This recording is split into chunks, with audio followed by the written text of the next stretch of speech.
नमस्कार दोस्तों, स्वागत है आपका एक बार फिर से हमारे चैनल हनुमान भक्ति सागर पर, जहां मैं आपको हनुमान जी महाराज से जुड़ी बहुत ही अद्भुत तथा रोचक कहानियां सुनाती हूं। यह कहानियां आपके जीवन के लिए बहुत ही लाभदायक तथा ज्ञानवर्धक होती हैं। इन कहानियों को सुनने के बाद आपके मन में हो रही परेशानियों, चिंताओं इत्यादि सभी समस्याओं का समाधान आपको प्राप्त होता है। तो आइए शुरू करते हैं आज की कहानी। इससे पहले कि आप इस कहानी में खो जाएं, हमारे चैनल हनुमान भक्ति सागर को सब्सक्राइब तथा वीडियो को लाइक, कमेंट, शेयर ज़रूर करें ताकि आने वाली न्यू वीडियो की नोटिफिकेशन आपको सबसे पहले प्राप्त हो जाए। आइए शुरू करते हैं। जय गुरुदेव। कृपा का अनोखा रूप। एक बार चर्च लेन इलाहाबाद में श्री सुधीर मुखर्जी ने बाबा को लखनऊ से प्रकाशित एक कैलेंडर दिखाया जिसमें हनुमान जी भगवान राम के ध्यान में आनंद मग्न थी। उसे देखकर महाराज बोली, हनुमान जी मग्न हैं और हम भी मग्न हैं। और फिर कहने लगे, कल इसको मढ़वा कर पास की अलमारी में रख देना।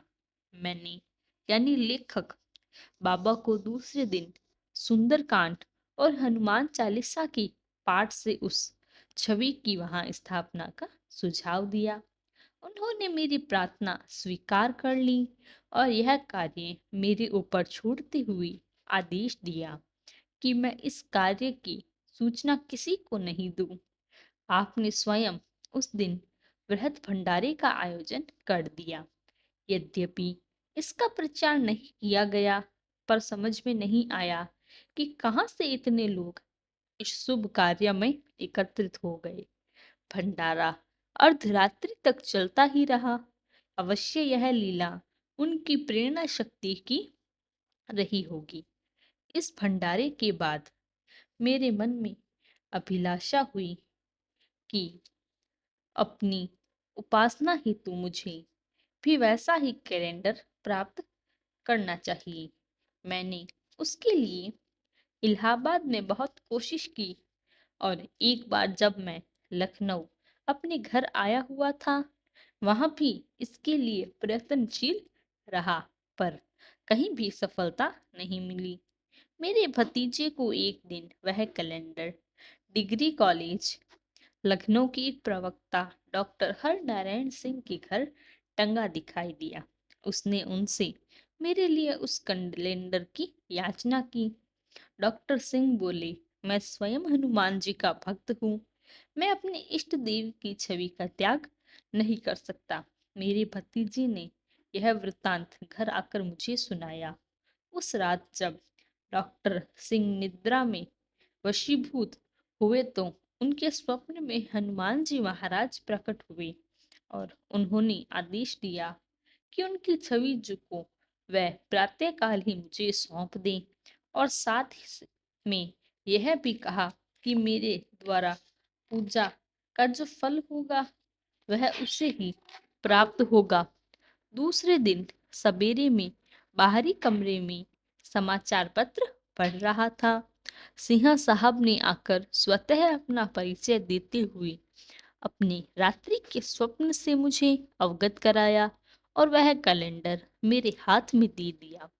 मैं समझ गया कि मेरी बेचैनी महाराज से छिपी नहीं और सिंह साहब को हनुमान के रूप में दर्शन देने वाले स्वयं महाराज जी ही थे। सिंह साहब को सहर्ष धन्यवाद देते हुए मैं बाबा की इस कृपा का द्रवीभूत हो गया। थे तो हनुमान ही यह चित्र अब मेरे पास ही सुरक्षित है। और इस प्रकार महाराज जी ने अपने भक्त की एक चित्र मात्र की इच्छा भी पूर्ण की।